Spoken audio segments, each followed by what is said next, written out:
Autant l'Orient est éloigné de l'Occident, autant il éloigne de nous nos fautes. Quelle distance on peut mettre entre l'Est et l'Ouest? Alors, on sait à peu près entre l'Est du canton, ça doit être quoi, Hermance, je sais pas, jusqu'à l'Ouest, Chancy, on sait à peu près la distance, mais entre l'amour de Dieu, le pardon de Dieu, la distance avec nos fautes, on ne peut pas la mesurer. Immesurable, je ne sais pas si c'est français, on ne peut pas la mesurer.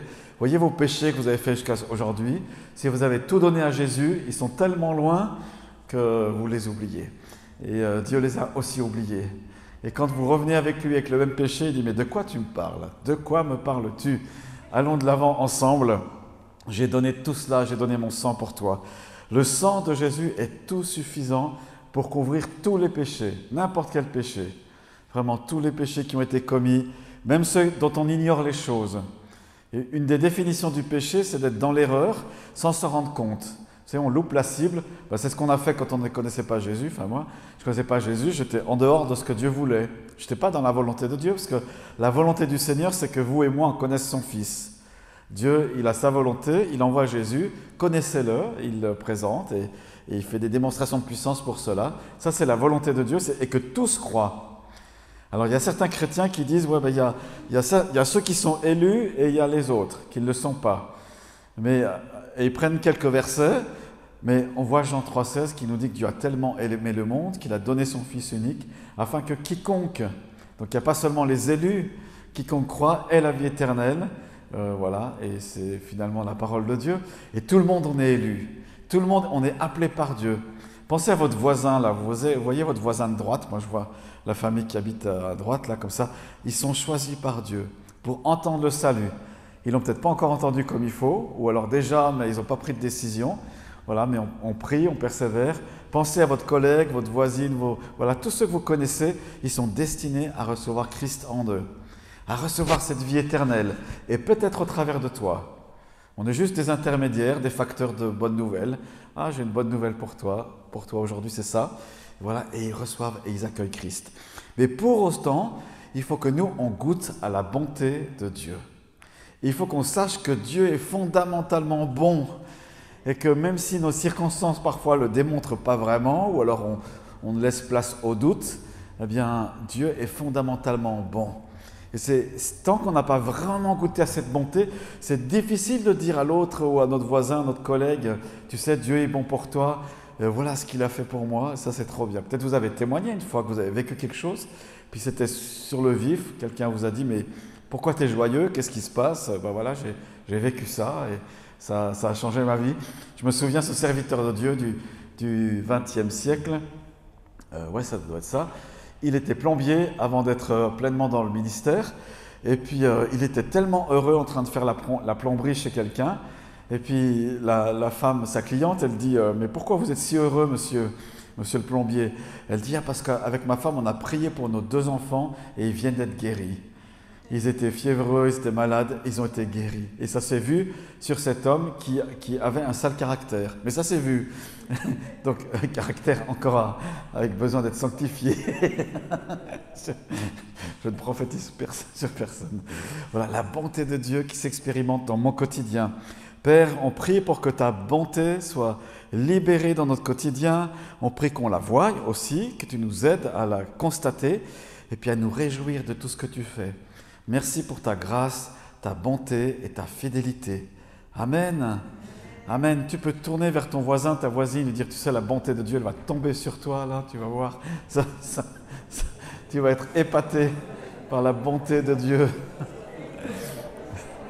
Tu vois ton compte en banque, il y aura un 0 de plus avant la virgule, pas après. Oui, Dieu est bon pour ses enfants. Et il aime les bénir, il aime les nourrir. Des fois, on dit, ah, la bonté de Dieu, c'est vraiment, on la constate chez les nouveaux convertis, Dieu les bénit tellement, puis nous, on marche par la foi, quoi. Synonyme, on ne la voit pas tellement. Mais non, la bonté de Dieu, elle est là, elle a commencé le jour de ta nouvelle naissance, peut-être, tu l'as constaté, mais voilà, elle se poursuit aujourd'hui encore. J'aimerais vous embarquer avec moi dans un texte qui est passionnant, je trouve, qui est défiant, dans les Écritures. Et ce texte, alors il faudra peut-être lire tout le chapitre à la maison, mais ce texte, il est inspiré de la vie du prophète Élisée, Oui, j'aime bien les prophètes, hein. C'est vrai que je me régale quand je peux voir leur vie et écouter leurs paroles. La vie n'a pas été facile pour certains d'entre eux, même la plupart, je crois tous, ils en ont tous bavé à un moment donné ou à un autre. Et là, il y a un temps difficile dans 2 Rois, chapitre 3. Et vous allez voir que, au travers de ce texte, Dieu nous met au défi. Alors, j'ai avec moi l'objet du défi, ou du délit, je ne sais pas. J'ai avec moi l'objet de ma prédication. Vous voyez ce que c'est, hein? D'accord. À l'appel, à la pioche. L'appel de Dieu? Non, ça c'est la blague. On va creuser des trous. Creuser des trous. Ou recreuser, je ne sais pas. On va voir dans ce texte ce que ça peut nous signifier pour nous en tant que paroisse d'Aunay. Je laisse l'appel ici. Dieu nous appelle à piocher. C'est pas mal ça. C'est le titre de mon message. Dieu nous appelle à piocher. Voilà l'histoire. 2 Rois, chapitre 3. Joram, le fils d'Akab. Vous savez qui c'est Akab? Sa femme, Madame Akab, c'était qui? Madame Jézabel, voilà. Elle a très très mal fini. C'était une femme qui était non seulement imbue d'elle-même, mais dominatrice au possible, remplie d'esprits mauvais parce qu'elle était très idolâtre. Et quand on est idolâtre, on ouvre la voie des esprits mauvais qui sont loin d'être gentils esprits, n'est-ce pas? Il n'y a qu'un Saint-Esprit qui reflète l'amour de Dieu. Le fils d'Akab devint roi d'Israël à Samarie la 18e année du règne de Josaphat sur Juda. Il régna 12 ans. Donc on a un Joram qui va régner 12 ans sur Israël. Et puis Josaphat, qui est, on va dire, le cousin, enfin c'est pas un cousin de sang, mais il règne sur Juda. Donc il y a le royaume, on va dire la Palestine, comme ça, qui est divisé en 2 parties, très inégales. D'un côté, il y a Joram, ça dépend des versions, je crois, le fils d'Akab, il est roi là. Et puis il y a en Juda un roi qui s'appelle Josaphat. La grande différence entre les deux, c'est que Josaphat, lui, il aime le Seigneur. Et puis, il écoute la voix des prophètes. À l'époque, Dieu parle par les prophètes. Il écoute cette voix-là. Et donc, Joram, là, lui, il fait comme son père. Peut-être, c'est pas en pire, mais c'est pas loin. Donc, il est idolâtre, il cherche pas Dieu, il s'en fiche un peu, voilà, il vit comme il veut. Et il entraîne le peuple à sa suite dans cette dimension-là. C'est important de savoir ça parce que les Écritures jugent beaucoup les rois d'Israël ou de Juda par rapport à David ou par rapport à Akab. C'est les références du pire comme du meilleur. Voilà, petite introduction. Il fit justement ce qui est mal aux yeux de l'Éternel, Joram donc, mais pas autant que son père et sa mère. Ah, voilà. Il démolit le monument de Baal que son père avait érigé, mais il s'attacha au péché de Jéroboam, fils de Nébat, qui avait fait pécher Israël, et il ne s'en détourna pas. Ce que Dieu veut, c'est qu'on se détourne de nos fautes, de nos péchés, qu'on lâche l'affaire, et puis qu'on accueille Christ, son pardon et sa grâce. Je vais un peu plus loin, mais en résumant le texte, parce que comme il est assez long, il se trouve que le roi de Moab, donc Moab c'est un ennemi d'Israël, et du roi donc Joram. C'est un ennemi Moab, et pendant Akab, ce qu'il a fait, c'est qu'il a fait payer un lourd tribut à Moab. Chaque année, Moab devait envoyer des dizaines de milliers de bestiaux, de moutons, etc., pour payer à Joram un tribut parce que Akab avait dominé Moab. Voilà, ça se faisait comme ça à l'époque. Imaginez Oné avec son armée qui cherche à envahir Lancy, par exemple, et puis Lancy est vaincu, et on dit Lancy maintenant vous payez, je ne sais pas, 1 million de francs suisses chaque mois. Genre de trucs comme ça, quoi. Au bout d'un moment, les Lancéens, ils vont dire, attends, on attend que le maire de Aunay décède, et puis dès qu'il décède, on leur met la pâtée, quoi. On va faire le contraire. Comprenez l'idée, quoi? C'est comme ça, l'Antiquité. Pas vraiment sympa. Il y a le poids la somme du tribut qui est là. On continue. Donc, Joram, ce qu'il voit, il voit le roi de Moab qui est en train de monter avec son armée. Il a rassemblé ses troupes, et ils vont attaquer Israël. Et puis Joram, il commence à flipper, il dit « Attends, si j'y vais tout seul, je risque d'y passer avec sa troupe. » Il se rend compte que ça ne va pas le faire. Alors il contacte Josaphat, qui est un homme de paix, et Josaphat, il reçoit cette missive de Joram, viens nous aider, à deux on sera plus fort. Et puis comme Josaphat, il est sympa, il dit d'accord, on va agir comme des frères. Ton armée, mon armée, ensemble, on va attaquer. Puis entre-temps, je passe, il y a Mécha, un autre roi qui arrive, le roi d'Édom qui arrive et puis qui se lie avec les deux autres. Donc on a 3 rois et leurs armées contre le roi de Moab.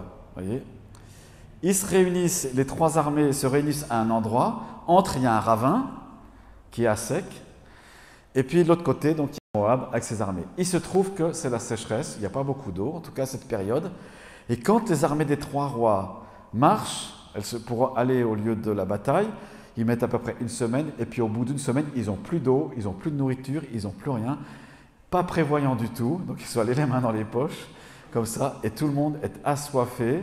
Et puis Moab commence à se frotter les mains, il dit ça y est, c'est bon pour moi, quoi. Ça sent bon, ça sent bon la victoire. Et puis qu'est-ce que fait Joram, en fait, il discute et tout ça, et à un moment donné, Josaphat, dans son conseil, dit mais ça serait bien qu'il y ait un prophète de l'Éternel qui vienne. Voilà. Dans la détresse, des fois on crie à Dieu, l'être humain dans la détresse va crier à Dieu, puis Dieu entend, parce que Dieu est bon. Dieu fait grâce à notre misère et notre crasse. Donc Josaphat, il dit on n'a qu'à faire venir Élisée, le successeur d'Élie. Élisée arrive, et avec toute son autorité, il dit je ne vous parle pas, ou je vous parle seulement parce que j'ai Josaphat. Vous voyez, Josaphat craint Dieu, les autres, il les ignore, le prophète. Il dit ok, je veux bien essayer de faire quelque chose, mais pas ce qu'il y a Josaphat. Vous voyez, l'ambiance, quoi, super. Hein, vous allez au boulot lundi matin, il y a une réunion, vous êtes convoqués là, l'ambiance délétère, terrible, ça se critique partout et tout, mais voilà, bon, c'est un peu l'ambiance qui est comme ça. Et Dieu, dans tout ça, qu'est-ce qui va se passer? Alors Élisée, il est d'accord d'écouter Dieu, savoir ce qu'il faut faire. Je vous rappelle, tout le monde est en train de crever de soif et de faim.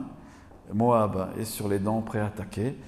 Élisée se met à l'écoute et il dit « Amenez-moi un musicien ». Autrement dit, donnez-moi quelqu'un d'inspiré, un harpiste qui va venir, qui sera inspiré. Et voilà, je vais essayer d'écouter Dieu, je vais écouter Dieu pour vous. Et le verset 15 nous dit, donc on va lire le verset 15. Et là, il y a une clé spirituelle importante pour votre vie et pour notre Église. Élisée qui parle « Maintenant, amenez-moi un harpiste » ou « Amenez-moi un musicien » dans d'autres versions. Tandis que le harpiste jouait, la main de l'Éternel reposa sur Élisée. Et on a vu ce soir le principe là, que dans la louange, les chants à Dieu, la musique à Dieu, l'Esprit se plaît à agiter, à venir, à parler. Et puis voilà, il y avait une parole et tout de suite une action du Saint-Esprit. Combien c'est important la louange, l'adoration, à la maison, mais aussi tous ensemble. Amen. On est d'accord avec ça. Donc là, le prophète, il a compris ça. Avec un musicien inspiré, il peut mieux écouter Dieu. Et le verset, quand il est dit, donc la main du Seigneur fut sur Élisée, la main, c'est l'Esprit Saint. Chaque fois qu'il y a la main de Dieu, la main du Seigneur, l'expression qui se retrouve régulièrement chez Ézéchiel, c'est que l'Esprit Saint, il est là sur la personne. Et à la Pentecôte, la main du Seigneur est partout et sur l'Église. Voilà, la main du Seigneur est là, il a une inspiration, et puis il dit, Élisée, tellement une chose étonnante. Regardons ce qu'il dit, cette prophétie, verset 16. « Voici ce que dit l'Éternel, creusez des fosses. » Vous voyez ma pelle là? Creusez des fosses. Des fosses dans cette vallée. Je dis, il y a une vallée, un ravin qui est là. En effet, voici ce que dit l'Éternel, vous n'apercevrez pas de vent, vous ne verrez pas de pluie, mais cette vallée sera remplie d'eau, et vous boirez, vous, vos troupeaux, votre bétail. Ça aurait pu s'arrêter là.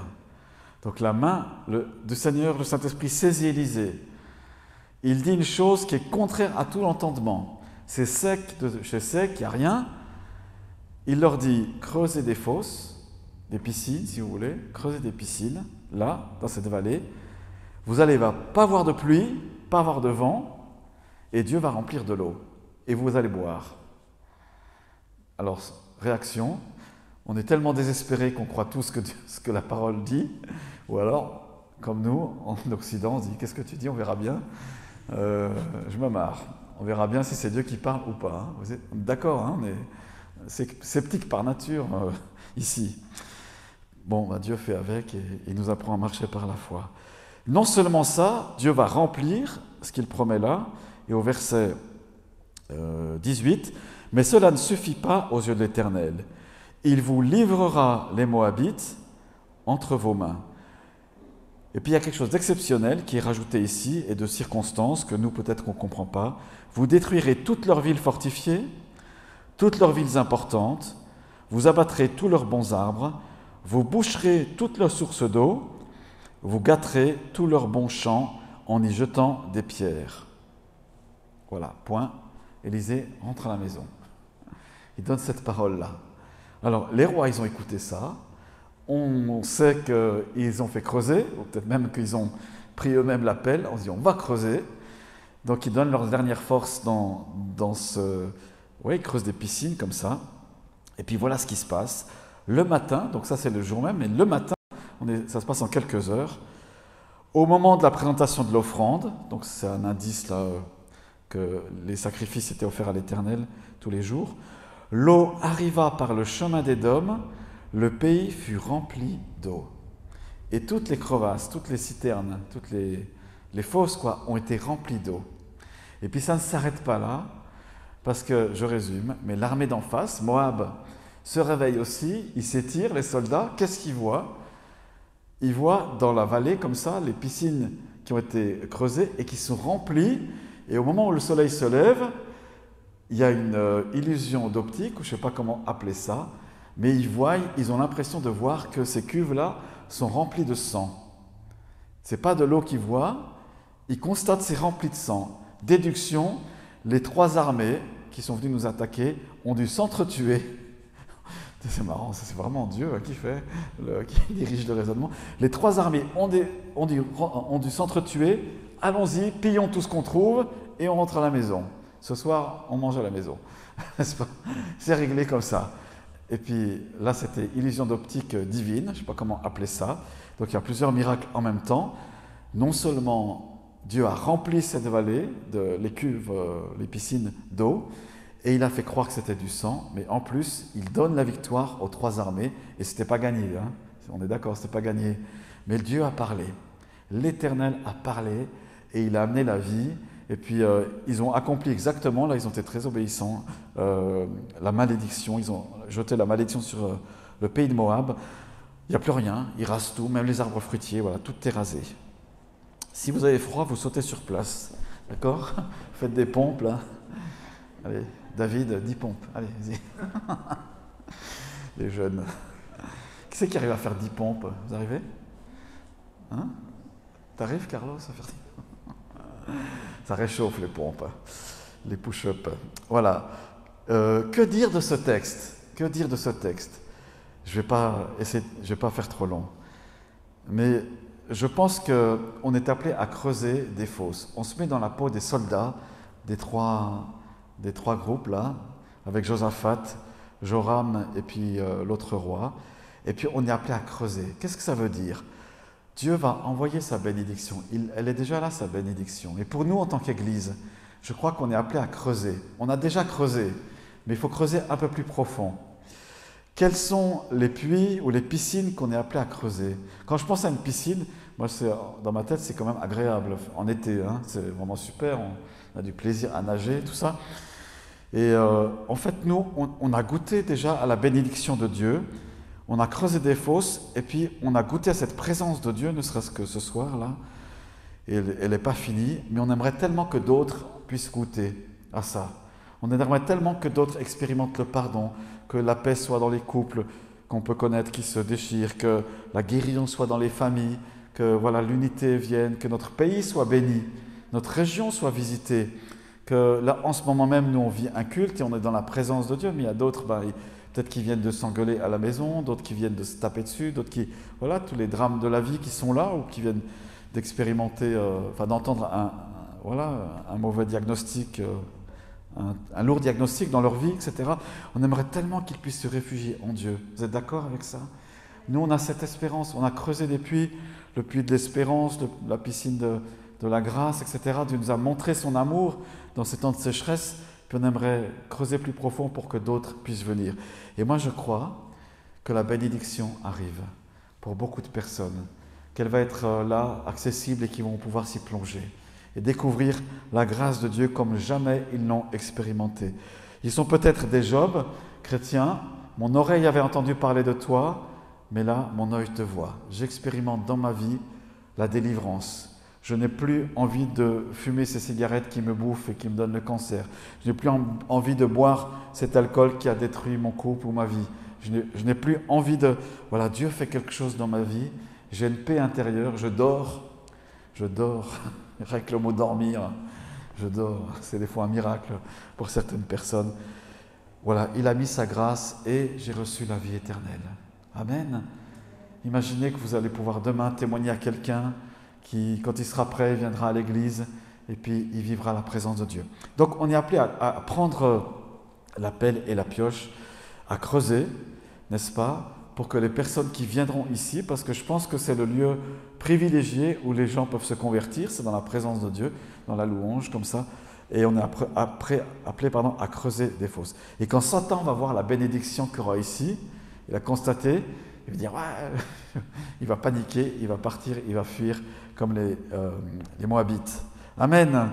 Et il faut qu'il la voie dans nos vies aussi, qu'il la constate, Satan, et Dieu va se glorifier. J'aimerais vous proposer de creuser ou recreuser ou approfondir 5 trous dans lesquels Dieu veut mettre sa bénédiction.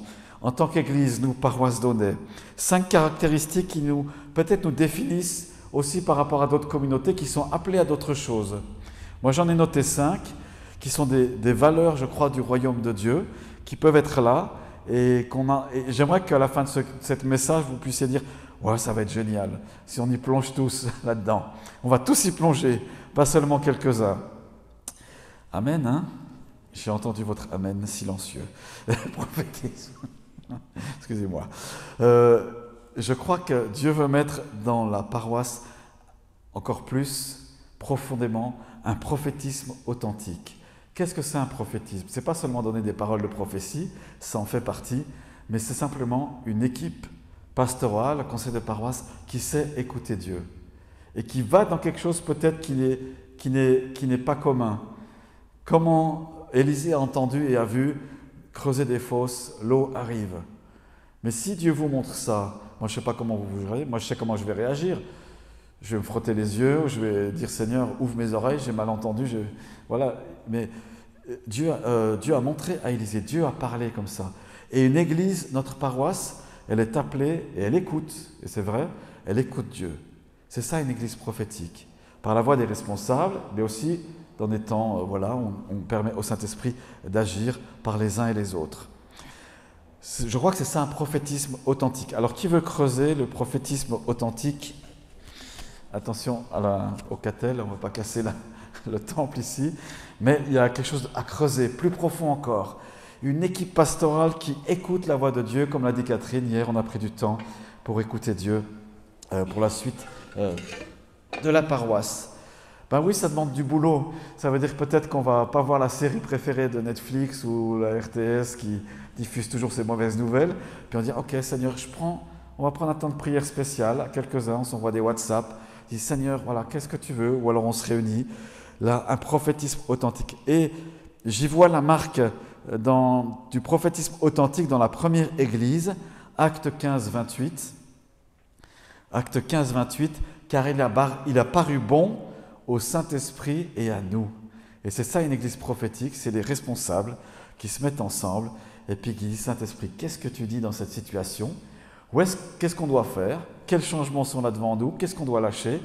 Et le Saint-Esprit atteste dans le cœur des responsables ça. L'Église prie, elle est en prière pour ça, et ça libère un prophétisme authentique. Donc ça, c'est ma première fosse. Là, vous voyez, vous allez plonger dans le prophétisme authentique. On y va? D'accord? Qu'est-ce que Dieu va nous dire dans 3 mois, dans 6 mois, dans 1 année? Il faudra écouter et puis saisir cette opportunité. Que peut-il dire? Il a déjà dit tout dans la parole de Dieu, dans les Écritures, mais il y a quelque chose de spécifique qui est là. Rappelez-vous, il y a 20 ans, 22 ans, Anne vous a parlé, mon épouse, de l'éducation chrétienne. On a fait venir quelqu'un qui nous a parlé de ça aussi. Et puis la conclusion, c'était, on va faire une école. D'accord? Et vous avez tous été d'accord avec ça. Et Dieu avait parlé, hein? Dieu a parlé. S'il n'avait pas parlé, ça aurait pécloté, je pense, le projet, ou ça aurait été un peu dur, trop dur, disons. Mais voilà, Dieu a parlé, et il y a une école, et il y a Louise qui est une élève, qui est là. Et voilà, et puis il y a d'autres élèves qui sont, et des profs qui sont là aussi, là. Deuxième puits, j'avance.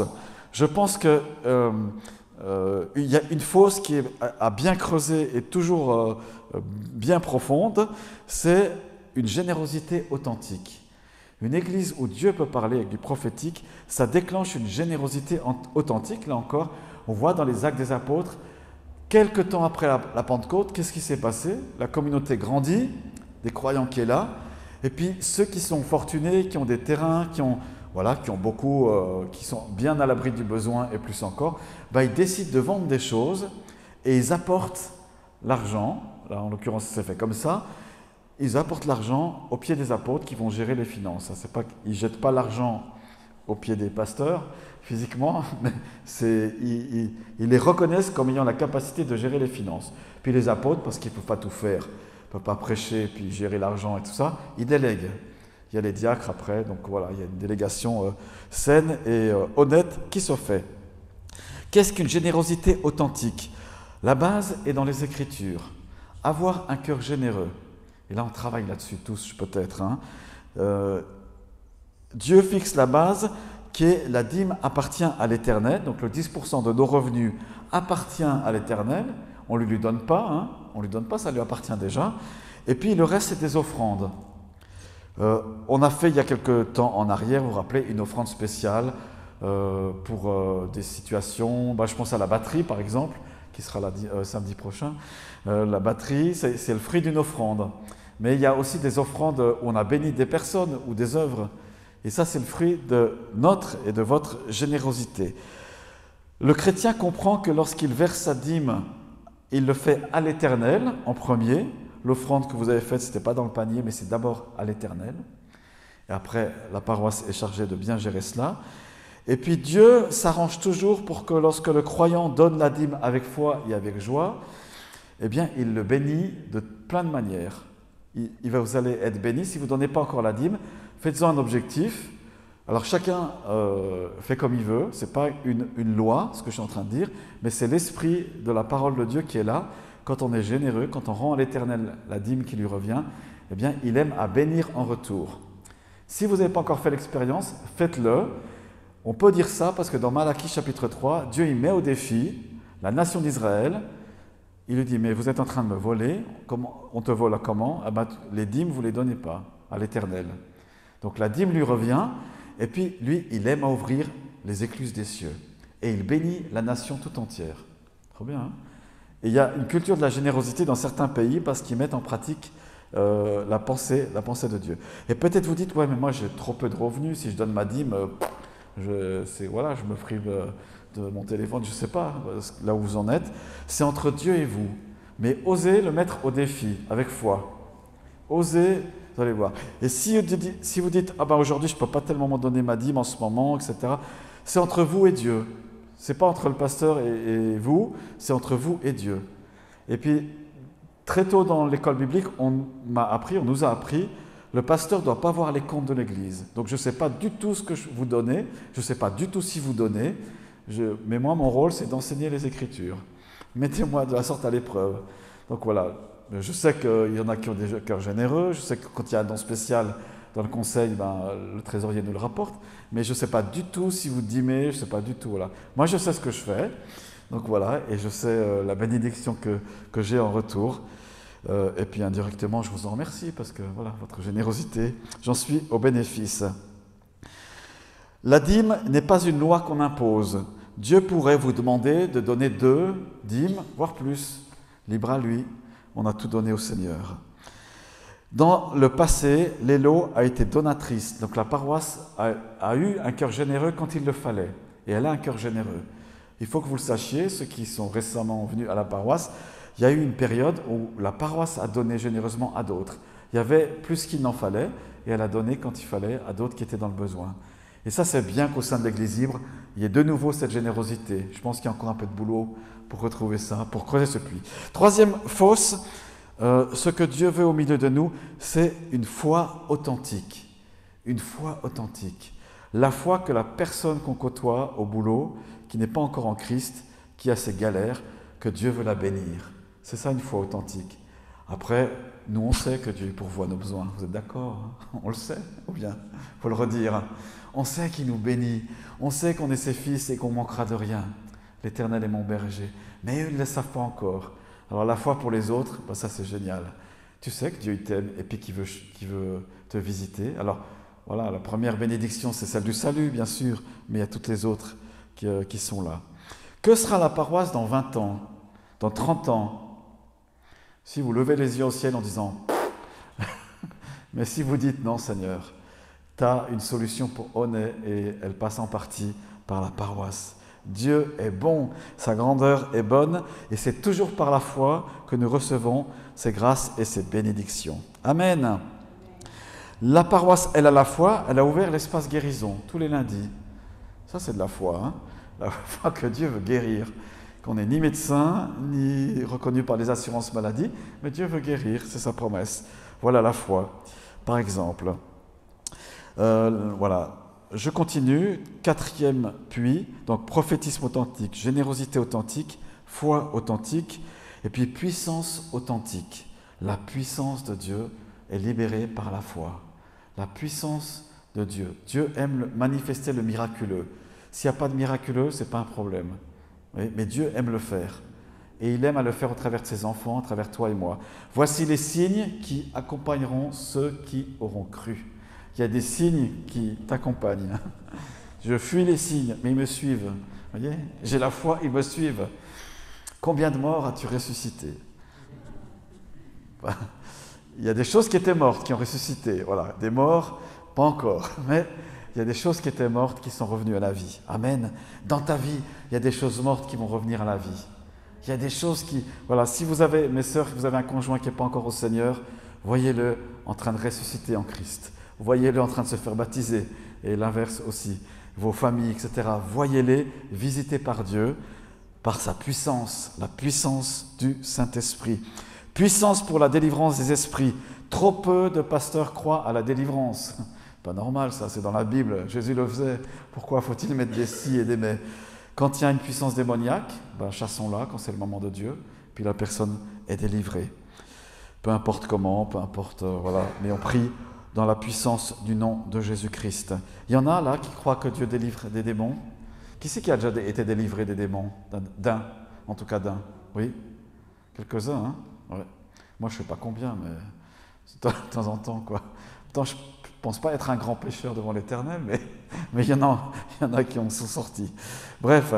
Et puis le dernier puits, et on veut que cette puissance soit vraiment répandue là. Unissons-nous dans la foi pour cela. Le dernier puits, je crois que c'est peut-être le plus important à creuser, et toujours à creuser, c'est la louange.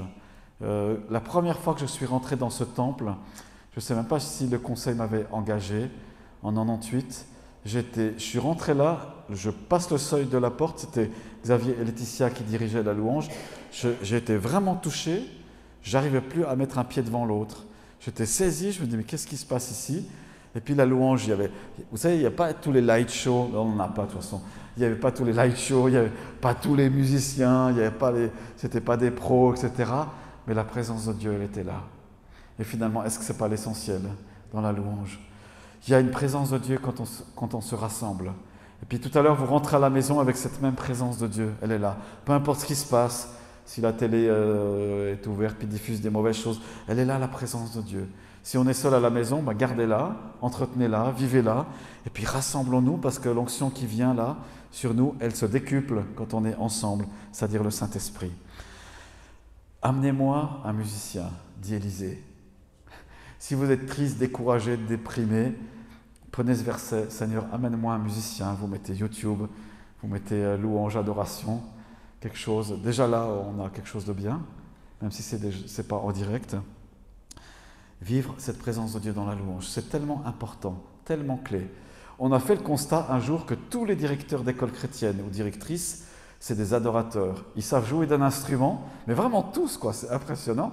Ou quasi tous, peut-être on va trouver l'exception qui confirme la règle, mais tous c'est des adorateurs et qui savent louer Dieu et adorer Dieu. Puis dans la présence de Dieu, il nous confie ses projets. On voit les choses qui s'éclairent. Tout à l'heure, j'étais là, puis quelque chose m'éclaire. Je dis, ah oui, c'est ça qu'il faut. c'est de la folie, hein, mais c'est une bonne folie de Dieu. Alors, voilà, recreusons, prophétisme authentique, générosité authentique, foi authentique, puissance authentique, et louange authentique.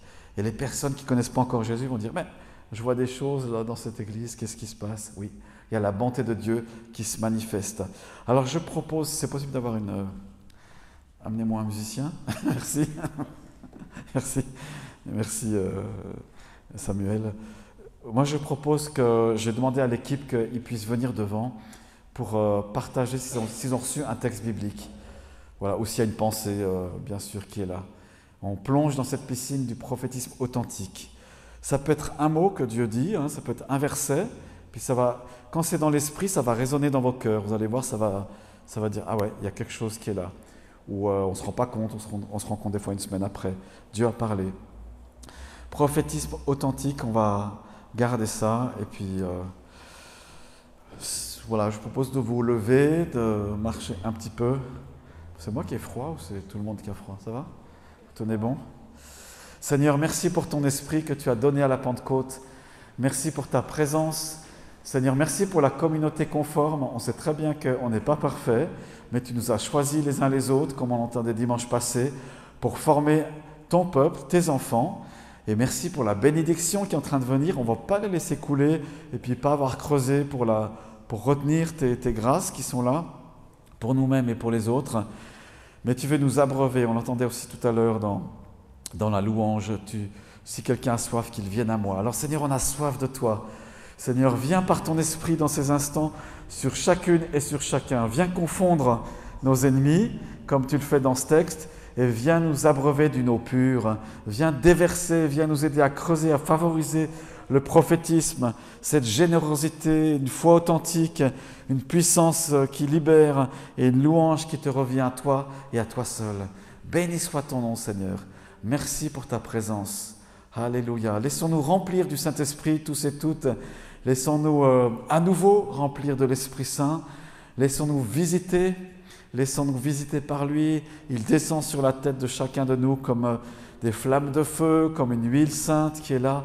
Nos vies lui sont consacrées, elles lui appartiennent. Si ce n'est pas le cas, tu peux te reconsacrer au Seigneur ce soir. Tu peux lui dire, mais Seigneur, j'ai peut-être été au ralenti ces derniers temps et je viens à toi. Ranime mon esprit, visite-moi. Brise mes jougs et mes liens et entraîne-moi à ta suite dans ce que tu as prévu. Et Seigneur, merci pour ta bénédiction qui est déjà là et merci pour celle qui est à venir. Celles qui sont à venir, Seigneur. Merci ta bénédiction. Et je te prie que ta bonté puisse être là ce soir sur chacune et sur chacun. Ta bonté soit démontrée, Seigneur, dans nos finances. Ta bonté soit démontrée dans ce que nous vivons comme bénédiction de tous ordres spirituels qui entraînent de pratique. Seigneur, ceux qui seraient au chômage, ceux qui seraient en attente de quelque chose, libère quelque chose dans leur vie. Libère ta bénédiction, Seigneur. Tu connais les besoins de chacun, tu connais les espoirs et les désespoirs aussi des uns et des autres. Eh bien, libère cette bénédiction et qu'elle puisse faire bondir de joie parce que tu seras celui qui nous a rencontrés. J'imagine, Seigneur, Élisée, lorsqu'il a vu en esprit l'eau qui descendait, que sa joie était grande. Mais aussi, Seigneur, ceux qui ont pu faire abreuver leurs chevaux, les soldats, ceux qui se sont plongés dans l'eau, leur joie était grande et ils ont eu la délivrance ce jour-là. Bien, merci pour ta délivrance ce soir. Merci pour la délivrance que tu opères dans le nom puissant de Jésus-Christ. Alléluia. Merci, Seigneur. Recevez, gardez ce qu'il vous donne. Recevez, creusons ensemble cette dimension-là de l'esprit. Gloire à Dieu. Alors l'équipe